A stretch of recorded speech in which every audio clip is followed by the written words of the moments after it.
Вітання, хлопчики і дзяўчынкі. Сёння я хочу пазнаёміць вас з серыяй казачных прыгод вядомай беларускай пісьменніцы Людмілы Рублеўскай «Прыгоды мышкі Пік-Пік».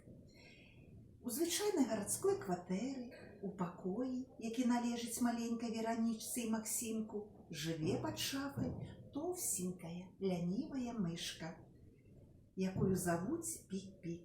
Гаспадары гэтай кватэры, мама і тата Веранічкі і Максімкі, паэты.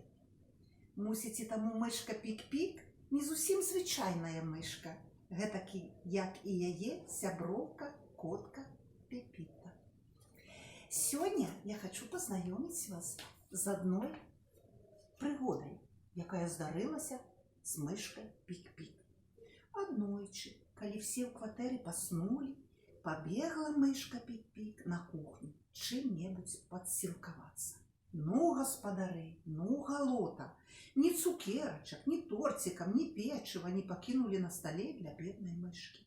Толькі 2 пернічкі, палова шакаладкі, жменька разынак, 4 арэшкі, 1 яблычак. Хіба гэта можа выратаваць ад галоднай смерці? Ды яшчэ ёсць вялікі гаршочак на пліце. Пахне з-пад накрыткі, правда, смачна. Здаецца, грэчневай кашай з малаком. Ну не з голаду ж паміраць. І мышка ускараскалася на пліту, адкінула накрыпку і скокнула вниз. Каша сапраўды аказалася смачнай. І мышка выела всю да донца. А вылезці як? Гэта спецыяльна, мусіць, робяць такія вялікія гаршкі, каб сумленных мышак лавіць. Вакол чыгунныя гладкія сценкі. Цемра, страшна зрабілася Пік-Пік, і яна закрычала: «Ратуйце!» Мышчын голас гучаў з пустога гаршка так гучна і страшна, што все прачнуліся. «Мама, тата, Веранічка, Пепіта! Што гэта? Хто крычыць?» — пыталіся яны адну ў аднаго. А мышка все благала: «Людзі, сюды!» Людзі і котка згрувасціліся перад дзвярыма на кухню. «Там іншапланецяне», — упэўнена прашаптаў тата. «Я давно заважыў, што яны нам знакі падаюць, на вазонах кветкі ламаюць». «Не, там баба Юга», — сказала Веранічка. Нікога страшнейшага яна пакуль не ведала.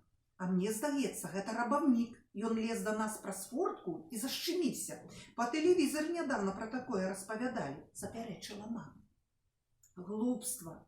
Я здагадваюся, хто гэта», — прамуркатала Пепіта і слізганула на кухню. Пепіта адразу зразумела, адкуль страшны голас. Яна саскочыла на пліту, зірнула ў гаршочак. Так я і думала. «Прывітанне, шкодніца». «Ну, добра, зараз дапамагу». Пепіта паспрабавала дастаць Пік-Пік, але, на жаль, толькі папхнула гаршочак. І той са страшэнным грукатам упаў на падлогу і пакаціўся. Па той бок дзвярэй кухні пачуліся крыкі. «Як ты мог адпусціць туды бедную Пепіту?» — дакарала тату угневаная мама. «Ты ж мужчына, ратуй нас!» Тата сціснуў сківіцы, пабег у калідор, узяў малаток і на кухню. У цемры спаткнуўся аб гаршок і з усяе сілы стукнуў па ім малатком. Бедная аглушаная Пік-Пік выскачыла са сваей чугуннай турмы і плетанула в норку. Стала ціха. Мама асцярожна зайшла на кухню і запаліла святло. Што тут рабілася?» «Ды так», — сціпла сказаў тата. «Былі рабаўнікі, толькі некія слабыя. Стукнуў аднаго малатком, дык і збеглі». Мама застагнала, паклала таблетку пад язык і накіравалася в ложак. А на кухню насмелілася зайсці Веранічка. «Тата, прызнайся, што тут было насамрэч?» «Ды так», — сціпла сказаў тата. «Баба Юга швэндалася, стукнуў яе малатком па касцяной назе. Яна і уцекла». Веранічка з захапленнем паглядзела на тату і пайшла спаць. А Пепіта, якая сядзела ўвесь гэты час на пліце, фыркнула і смачна прамовіла: «Ну я дык ведаю, што было на самой справе». «Так, табе я магу сказаць правду», — прашаптаў тата. «Гэта былі іншапланецяне. Каб не стукнуў я малатком па іх лятаючай талерцы, невядома, чым бы гэта все скончылася». Пепіта аж мову страціла ад здзіўлення. Тата паклаў малаток на месца і таксама пайшоў спаць. А Пік-Пік мармытала абурана в сваёй норцы.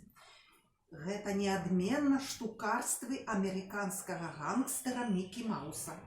Вось помслівы які, не хоча змірыцца, што я яго разлюбіла.